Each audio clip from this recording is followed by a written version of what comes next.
Greetings, my friend, and welcome. In this video, we are going to discuss an item I call the one-string arpeggio pattern. So, as you just saw, I played the following.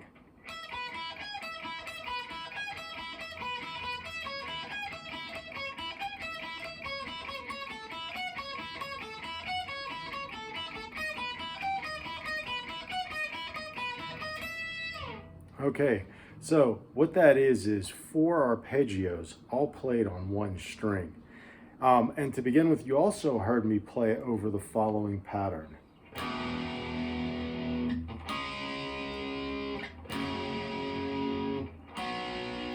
So basically, that's supposed to be E major, then C sharp minor, then F sharp minor, and then B major. They're all power chords, but essentially, if I'm thinking of the E major scale, which is what I am thinking, those are what the chords would be. And that is also called a 1-6-2-5 pattern. Basically, the E major is the first chord in the E major scale. The C sharp minor is the 6th chord. The F sharp minor is the 2nd, and obviously the B is the 5th. So that's what that means right there. So those are all chords in E major, and as you see, I'm doing them all on the E string right there, just to kind of tie those pieces together right there. So basically, where the in my opinion the more simplistic factor comes from is when you do other arpeggio forms, you know, where you're doing a lot more movement with your fingers across the strings, and that's totally fine. This is just a different way to do arpeggios.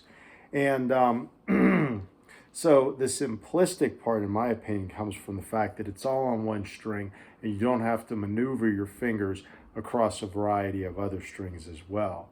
Now, where the part that's going to take a little practice comes in is obviously there's a lot of movement around the neck. So that's why when you play this pattern, you want to take it very slow. So what I'm doing is I'm starting obviously off the E major chord. Whoops.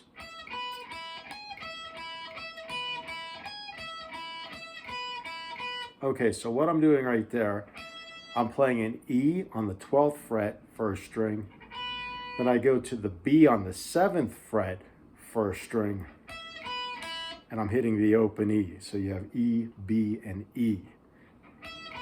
Then I go up here, I'm going to the 16th fret on the first string, which is a G sharp, down to the 12th fret, which is the E. So you have the E, the B, and then the G sharp. So E, G sharp, and B are the 1st, 3rd, and 5th of the E major chord. So, okay. Then I'm going to C sharp minor. So those notes would be C sharp, E, and then G sharp. So I'm going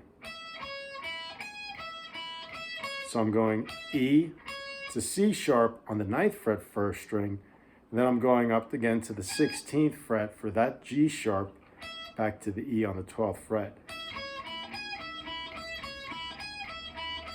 So you're starting to see how the patterns are kind of going from one to another. And then I go down here, and I'm going off the F sharp minor, so that would be F sharp, A, and then C sharp. So I'm going from the C sharp on the 9th fret, first string, to the A on the 5th fret, first string. And then I go up to the F sharp on the 14th fret, first string, back to the C sharp on the 9th fret. So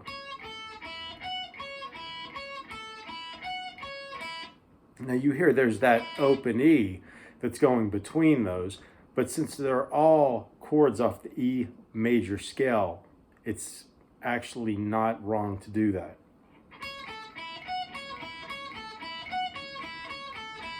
Okay, and then I go to the B major, which I'm actually doing as a B7, and I'll show you what I mean. So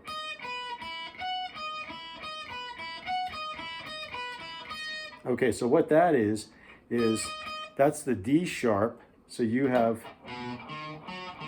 you have in the B major B, D sharp, F sharp. Okay, so I'm going from right here, the D sharp, to the B on the 7th fret, first string, and then I jump up to that F sharp on the 14th fret, first string, back to the D sharp on the 11th fret.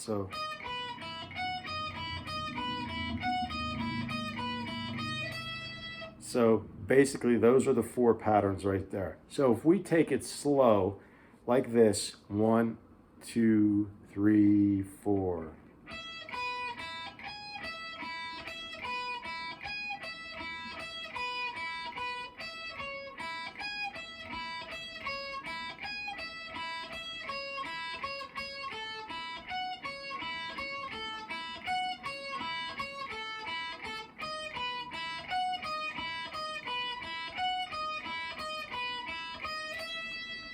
There you go. Now, once you have that down and you can play that at a more comfortable speed, and there's not as much of an effort or a struggle with moving your fingers around, what you can then do is you can enhance the line itself and maybe add some extra notes around that. Let me show you an example.